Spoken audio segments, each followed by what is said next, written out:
के लिए कभी भी दूसरों को दोष ना दें, क्योंकि जो आपके दुख दर्द है वो आपके मन के परिवर्तन का ही अंत है। स्वागत है आपका मेरे YouTube चैनल एस्ट्रो ज्ञान तनु में। तो आज का ये कार्यक्रम होने वाला है वो तुला राशि का होने वाला है, यानी कि लिब्रा। गुरु वक्री हो रहे हैं। वक्री वो 9 अक्टूबर से लेकर 4 फरवरी के बीच में, यानी कि 100 दिन से भी ज़्यादा गुरु वक्री रहेंगे। तो तुला राशि वालों के जीवन में क्या प्रभाव पड़ेगा, क्या नेगेटिव और पॉजिटिव प्रभाव पड़ने वाला है, क्या फलाफल उनको मिलने वाला है, आइए जानते हैं। देवताओं के गुरु बृहस्पति देव वक्री हो रहे हैं और ये जो ग्रह है सबसे ज़्यादा कारक माने जाते हैं, सबसे ज़्यादा शुभ ग्रह माने जाते हैं। गुरु का वक्री होना ज्योतिष शास्त्र में माना जाता है कि बहुत ज़्यादा शुभ फल देने वाला होता है। कि कौन से हाउस में जो गुरु है वो वक्री हो रहे हैं, क्योंकि जिस हाउस में गुरु वक्री होते हैं उस हाउस का चेष्टा बल बढ़ जाता है और उस हाउस के जो भी पेंडिंग कर्मास होते हैं,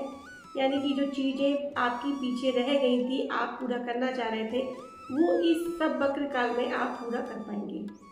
ये कार्यक्रम जन्म राशि और चंद्र राशि पर आधारित है। अगर आप अपनी कुंडली का विश्लेषण करवाना चाहते हैं या फिर आपके वैसे भी कोई क्वेश्चन है तो आप कमेंट बॉक्स में पूछ सकते हैं। सबसे पहले जानते हैं कि वक्री ग्रह क्या होते हैं। तो सूर्य चंद्रमा कभी वक्री नहीं होते, राहु केतु हमेशा वक्री रहते हैं और ग्रह वक्री होते रहते हैं। तो वक्री का मतलब होता है कि जैसे हम अपनी सीधी चाल से चल रहे हैं और चलते चलते जो हमारी चाल है वो अचानक से चेंज हो जाए, यानी कि हम टेढ़ी चाल चलने लगे, तो उसको बोलते हैं वक्र। जब ग्रह अपनी गति से गोचर नहीं कर पाते हैं तो उनको वक्री बोला जाता है।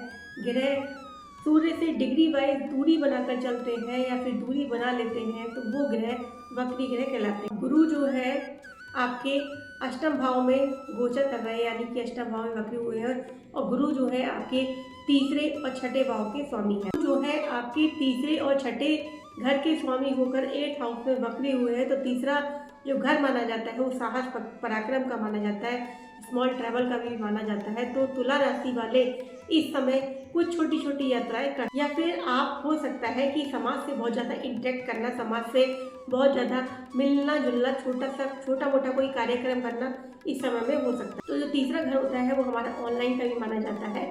तो तुला राशि वाले जातक या किसी डिजिटल काम से या फिर किसी ऑनलाइन के काम से जुड़े हुए हैं तो उनको इस समय थोड़ा सा बेनिफिट होता हुआ दिखाई दे रहा है, या फिर हो सकता है वो किसी ऑनलाइन काम को या डिजिटल काम की शुरुआत भी कर सकते हैं। तुला राशि वाले इस समय कुछ इलेक्ट्रॉनिक चीज़ें, लैपटॉप, मोबाइल वगैरह हो सकता है, खरीद सकते हैं। यानी कि कुछ समय ऐसा होता है कि हम बहुत ज़्यादा खरीदारी करते हैं। तो तुला राशि वालों के लाइफ में ये समय है कि वो ऑनलाइन बहुत ज़्यादा शॉपिंग कर सकते हैं। गुरु जो है वो आपके छठे भाव के भी स्वामी माने जाते हैं। तो छठे भाव के घर के काम को, पेंडिंग जो रह गए हैं उनको पूरा करने के लिए जो गुरुदेव है वो वक्री हुए हैं 8वें ग्रह में। तो जो छठा घर माना जाता है वो माना जाता है ऋण, रोग, शत्रु का।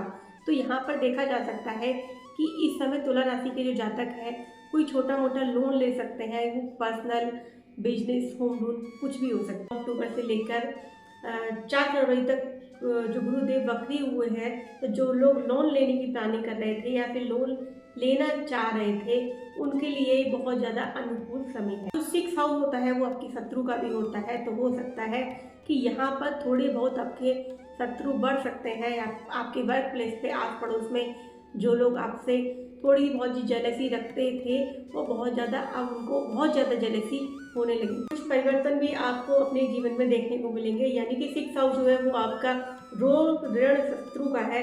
तो यानी कि रोग आपको लीवर, एलर्जी, इन्फेक्शन, इन सब चीज़ों का थोड़ा सा, स्टमक का थोड़ा सा ध्यान रखना होगा। मोटापा बढ़ सकता है तो आपको जो बाहर की चीज़ें, जंक फूड, यानी कि जो चीज़ें आपका मोटापा, फैट बढ़ाए, उन सब चीज़ों को थोड़ा सा आपको दूर करना होगा। गुरुदेव जो है वो 8th हाउस में वक्री हुए हैं। तो 8th हाउस को ज़्यादा अच्छा नहीं माना जाता है ज्योतिष शास्त्र में। तो आपको ऋण, रोग, शत्रु, यानी कि कोर्ट कचहरी का भी आपको विशेष ध्यान रखना होगा। इन सब चीज़ों को आपको विशेष ध्यान रखना होगा अपने जीवन में। गुरुदेव जो है वो वक्री हुए हैं 8th हाउस में। तो यानी कि आपके फादर से या फिर पूर्वजों से आपके लिए, आपके जीवन में कोई चीज़ पेंडिंग थी उनको लेकर, वो चीज़ पूरी होती हुई दिखाई दे रही है। यहाँ पर आपका गहन अध्ययन अच्छा होगा, नॉलेज अच्छी होगी, रिसर्च अच्छी होगी, आपकी डीप नॉलेज भी बढ़ेगी। यहाँ पर ये भी दिखाई दे रहा है कि तुला राशि के जीवन में कुछ डिस्प्यूट चल रहे थे लास्ट टाइम में, तो वो चीज़ें भी फुलफिल होती हुई दिखाई दे रही है, यानी कि वो सब चीज़ें सकारात्मक तौर पर ठीक होते हुए नजर आ रही है। क्योंकि दृष्टि जो है वो 12वें हाउस में ही पड़ रही है, तो 12वां हाउस में पड़ रही है, तो अगर आप विदेश में कहीं सेटल है, विदेश में जॉब करते हैं, तो आपके प्रमोशन के बहुत ज़्यादा चांसेस बने हुए हैं, जॉब चेंज का भी चांसेस बना हुआ है। लेकिन अगर आप अपनी जन्मभूमि पे ही जॉब करते हैं तो आपको जॉब को लेकर बहुत ज़्यादा परिवर्तन हो सकते हैं। हो सकता है आपको जॉब को लेकर ट्रैवल भी करना पड़े, लॉन्ग ट्रैवल भी हो सकते हैं वक्री काल में, और शॉर्ट ट्रैवल भी हो सकते हैं। धार्मिक ग्रह में दृष्टि पड़ रही है गुरुदेव की, तो यहाँ पर आपको फॉरेन से इनकम हो सकती है, आपकी कोई मीटिंग हो सकती है, हो सकता है आपको किसी MNC कंपनी की जॉब का भी ऑफर आ सकता है। अब गुरुदेव की जो दृष्टि है वो 2nd हाउस पे भी है, 12th हाउस पे भी है, तो आपके पास धन आएगा तो जरूर, लेकिन आपका धन खर्च भी हो सकता है। अचानक से कहीं आपको पैसा लगाना पड़ सकता है, तो आपको इस बात का ध्यान देना होगा कि आप जो खर्चा कर रहे हैं वो किस चीज़ में कर रहे हैं। गुरु की दृष्टि है वो आपके 4th हाउस में भी पड़ रही है, तो आप किसी कुछ बड़ी चीज़ लेने की प्लानिंग कर सकते हैं, घर कार वगैरह कुछ भी लेने की प्लानिंग कर सकते हैं। तो 70 से 60% हो सकता है कि आप उन सब चीज़ों को ले पाएं। गुरुदेव की जो वक्री दृष्टि आपके किस किस हाउस में पड़ रही है, आपको क्या क्या फलाफल देके जाएगी, तो कुछ आप इन सब चीज़ को बेहतर बनाने के लिए कुछ उपाय कर सकते हैं। शुक्रदेव जो है वो आपकी राशि के स्वामी माने जाते हैं, तो आप शुक्र मंत्र का 108 बार पाठ कर सकते हैं, हनुमान चालीसा का पाठ कर सकते हैं, और विशेष तौर पर यहाँ पर आपको गणेश जी की पूजा करनी होगी। आपको ये मेरा वीडियो कैसा लगा प्लीज़ कमेंट बॉक्स में ज़रूर बताएं। मेरे चैनल को सपोर्ट करें। राधे राधे।